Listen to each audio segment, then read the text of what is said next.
ओम गुरु ब्रह्मा गुरु विष्णु गुरुदेव महेश्वरा गुरुरेव परम ब्रह्म तस्मै श्री गुरवे नमः। आज নারদীয় পুরাণ থেকে দণ্ডকেতুর উপাখ্যান। দণ্ডকেতুর উপাখ্যান মানে মন্দিরে দীপদানের মাহাত্ম্যে দণ্ডকেতুর উপাখ্যান নিয়ে আলোচনা করব। আপনারা মনোযোগ সহকারে শুনবেন। ভালো লাগলে সাবস্ক্রাইব করবেন, লাইক শেয়ার করে আমার সঙ্গে থাকবেন। আমি শুরু করি দণ্ডকেতুর উপাখ্যান। রাজ পুরোহিত বীতহোত্র ছিলেন একজন নিষ্ঠাবান ব্রাহ্মণ, সেই সঙ্গে বিশেষ হরিভক্ত। রাজা যজ্ঞধ্বজ একটি মন্দির নির্মাণ করে তাকে নারায়ণের বিগ্রহ স্থাপন করে ওই বীতহোত্র ব্রাহ্মণের উপর উক্ত বিগ্রহের পূজার দায়িত্ব অর্পণ করেন। পূজার ভার ব্রাহ্মণের হাতে থাকলে কি হবে? রাজা নিজে হাতে কিন্তু মন্দির মার্জনা করতেন। সেই সঙ্গে মন্দিরের চাতালটি ধুয়ে মুছে একটি প্রদীপ জ্বেলে দিতেন। রাজা এই দুটি কাজ করতেন। কি দুটি কাজ হলো? একটা মন্দিরের চাতাল ধুয়ে পরিষ্কার করে দেওয়া, একটা প্রত্যহ প্রদীপ জ্বালিয়ে দিতেন। পুরোহিতের মনে ভীষণ কৌতূহল, রাজা নিত্য এই দুটি কাজ কেন করেন? তারপর একদিন ব্রাহ্মণ স্বয়ং রাজাকে জিজ্ঞাসা করে ফেললেন, রাজামশাই, আমরা থাকতে আপনি এই দুটি কাজ যথা মন্দির মার্জন আর প্রদীপ প্রজ্বলন কেন করেন? রাজা বললেন, হে ব্রাহ্মণ, তাহলে আপনাকে একটি কাহিনী বলি, শুনুন। রৈবত নামে পুরাকালে এক ব্রাহ্মণ ছিল। তার পত্নীর নাম ছিল বন্ধুমতী। পাণ্ডিত্যের জন্য তার বিশেষ খ্যাতি ছিল দেশে দেশে। কিন্তু বিখ্যাত পণ্ডিত হলে কি হবে? তার লোভ ছিল খুব বেশি। লোভ যে পাপের কারণ তা তিনি জেনেও ভুল করতেন। এই লোভের বশবর্তী হয়ে শাস্ত্রবিরোধী কাজ করতে বাধ্য হলেন। বেশি অর্থ আগমন হবে জেনে মাদকদ্রব্য বিক্রি করতে শুরু করলেন। লোভ এমনই মনুষ্য জীবনের বড় রিপু। আমরা গীতায় পাচ্ছি না, কাম ক্রোধ লোভ নরকের দ্বার। সেই লোভ, লোভে মানুষের ধর্ম অধর্ম জ্ঞান থাকে না। যাই হোক, মদ্য বিক্রেতা ব্রাহ্মণ স্বামী স্ত্রী মিলে ব্যবসা শুরু করেন। ফলে অতি অল্পকালেই উক্ত রৈবত ব্রাহ্মণের স্ত্রী বন্ধুমতী হয়ে গেল দুশ্চরিত্রা। যারা মদ পান করতে কিংবা মদ কিনতে আসে তারা খেয়ে দোকানদার দেখলে হাসি ঠাট্টা রহস্য তো করবেই, আর এরই মাধ্যমে মহিলা ব্যবসায়ীরা তো বিপদে যাবেই। রৈবতের বন্ধু বান্ধবেরা বহু চেষ্টা করলো তাদের স্বভাব পরিবর্তন জন্য, কিন্তু তাতে কোনো সুফল হলো না। রৈবতের পুত্র ছিল, তার নাম দণ্ডকেতু। বাবা মা যার খারাপ, তাদের ছেলে কি আর ভালো হতে পারে? ছেলেও হলো তাদের মতোই। ছোটবেলা থেকে সে মদ খেতে শুরু করে। যত দুষ্ট মাতাল ছেলেরা তার বন্ধু। বাবা লোভ বেশি, তাই সে কৃপণ। ছেলে হাতে পয়সা দেয় না। ছেলেটি লুকিয়ে লুকিয়ে দোকান থেকে পয়সা চুরি করে আর মদ খায়। তারপর কিশোরকালে পড়াশোনা ছেড়ে দিয়ে প্রতিবেশী মেয়েদের সঙ্গে ঘোরাফেরা করতে থাকে। তার ভয় পাড়ার উঠতি বয়সে মেয়েরা ঘর থেকে বেরোতে পারত না। গ্রামের লোকেরা প্রথম প্রথম সহ্য করত, কিন্তু এই কুক্রিয়াকলাপ তাদের আর বেশি দিন সহ্য হলো না। ছেলের মাও যেমনি অন্য পুরুষ নিয়ে মত্ত থাকে, আর ছেলেও তেমনি। ব্রাহ্মণ বাড়ি ক্রমে একেবারে হয়ে উঠল ম্লেচ্ছখানা। মা অন্য পুরুষ নিয়ে ঘরে আসে, দেখে ছেলে আর লজ্জা কোথায়, মেয়ে নিয়ে বাড়িতে বসে গল্প করার। ব্রাহ্মণ সর্বদা অর্থ সংগ্রহে ব্যস্ত, ছেলে বউয়ের ক্রিয়াকলাপ তার মন দেওয়ার সময় কোথায়। পয়সা এমনই বস্তু, এতে যৌনাচার, ব্যভিচার, মিথ্যাচার সব একাকার। ব্রাহ্মণের সংসার এখন যেন হয়ে উঠল সাগর সঙ্গম।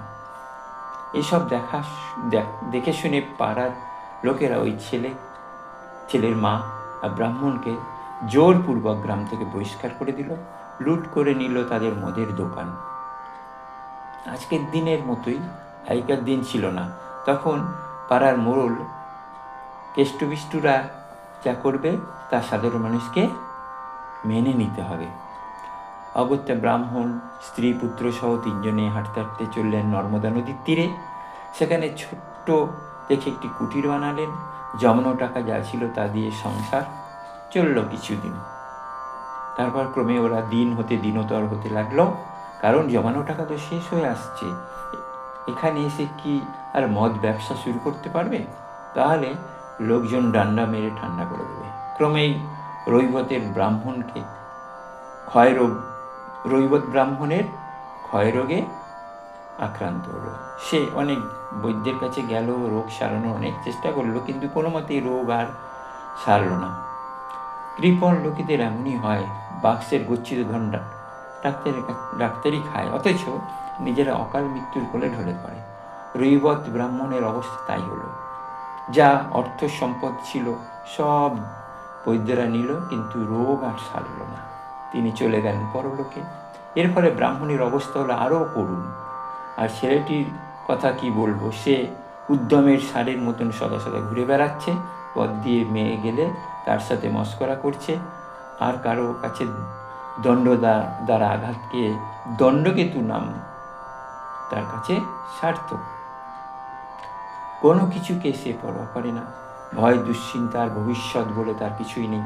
মনে মনে পশু পাখি শিকার করে মাংস খেয়ে শরীরটা বেশ তাগড়াই করে রেখেছে।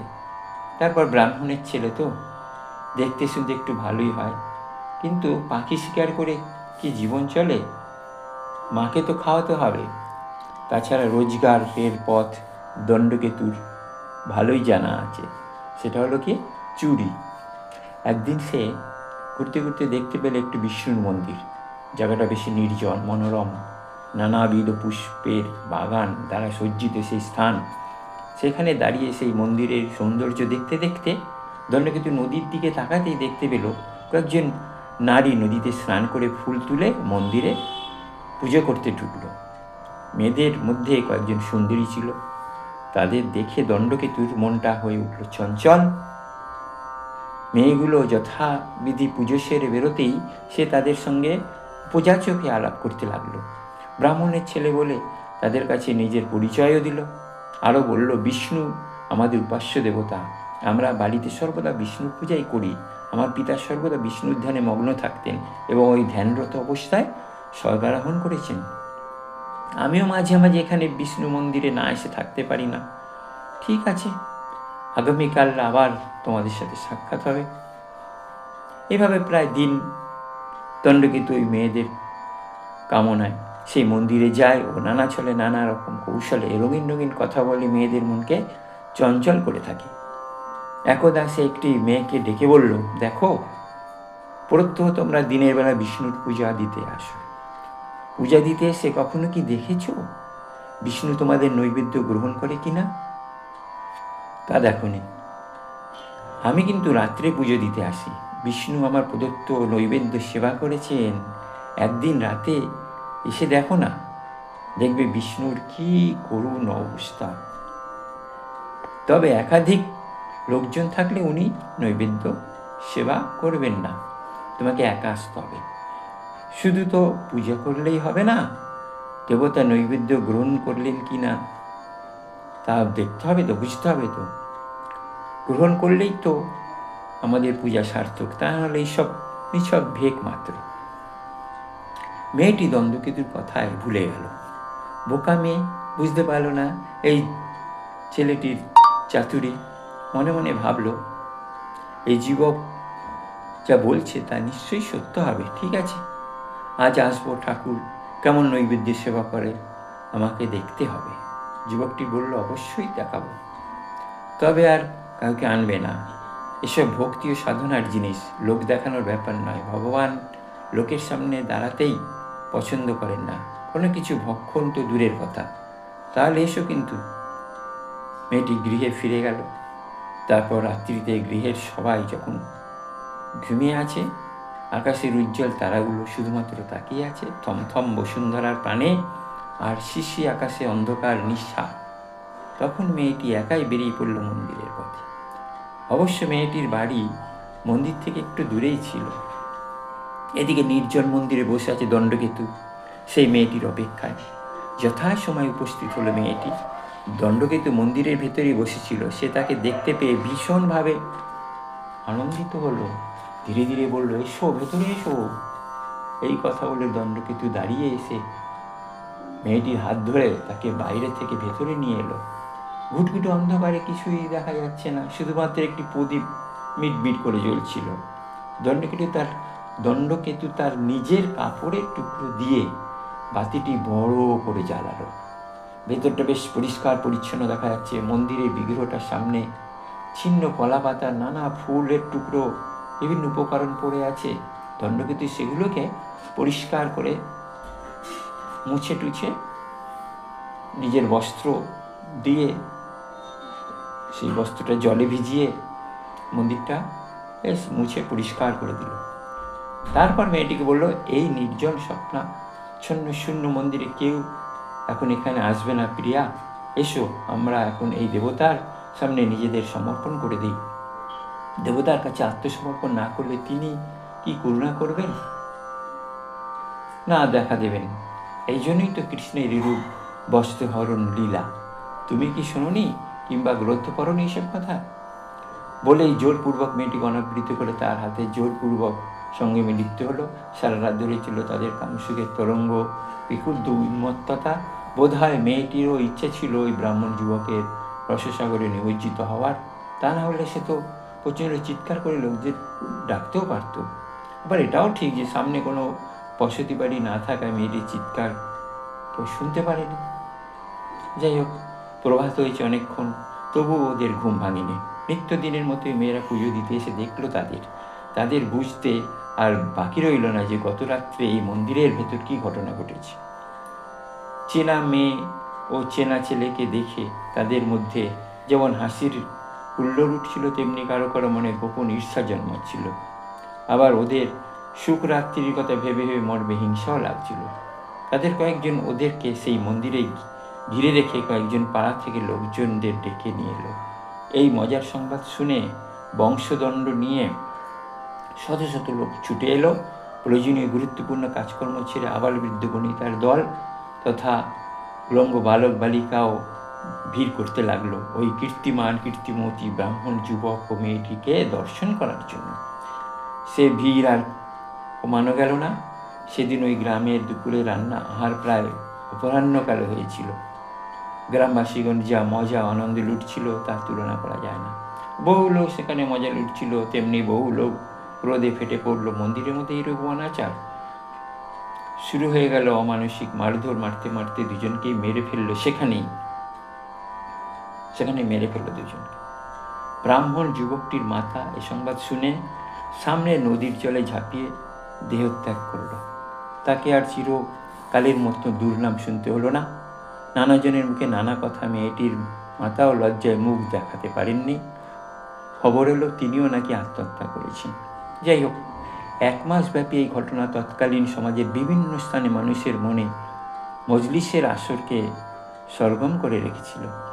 রাজা যজ্ঞধ্বজের মুখে এমন কাহিনীটা শুনে বিতহোত্তর ব্রাহ্মণ আশ্চর্যান্বিত হলো। তিনি বললেন, ছি, মন্দিরের মধ্যে এমন অপকর্ম যে করে সে মানুষ না পাষণ্ড, উপযুক্তই শাস্তি হয়েছে তাদের। কিন্তু এখানে তো যেমন তেমন, আসল শাস্তি হবে নরকে।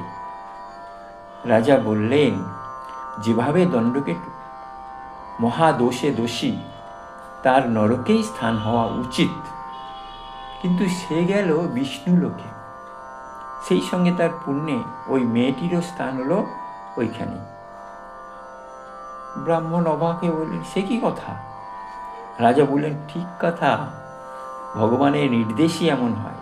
শতপাপ করেও বিষ্ণু মন্দিরে প্রদীপ দান ও মন্দির মার্জন যে করে তার স্থান হয় বিষ্ণু লোকে। ওদের মৃত্যুর সময় যমদূতেরা এলো ওদের যমপুরীতে নিয়ে যাওয়ার জন্য, কিন্তু বাধা দিল কারা? বিষ্ণুদূতেরা। বললেন, এদের যমপুরীতে নিয়ে যাওয়া চলবে না। জানি এরা বহু পাপ করেছে, কিন্তু গত রাত্রে তো বিষ্ণু মন্দিরে প্রদীপ জ্বালিয়েছে, মন্দির মার্জন করেছে নিজের বস্ত্র দিয়ে, আবার ঠাকুরের কাছে আত্মসমর্পণ করেছে, ফলে তাদের মধ্যে পাপ বলে কিছু ছিল না। তাই ভগবান ওদেরকে সঙ্গে সঙ্গে বিষ্ণুলোকে তুলে নিলেন জনগণের প্রহারের দ্বারা। ব্রাহ্মণ বললেন, কতদিন সেখানে ছিল? রাজা বললেন, বিষ্ণুলোকে 1 কল্প।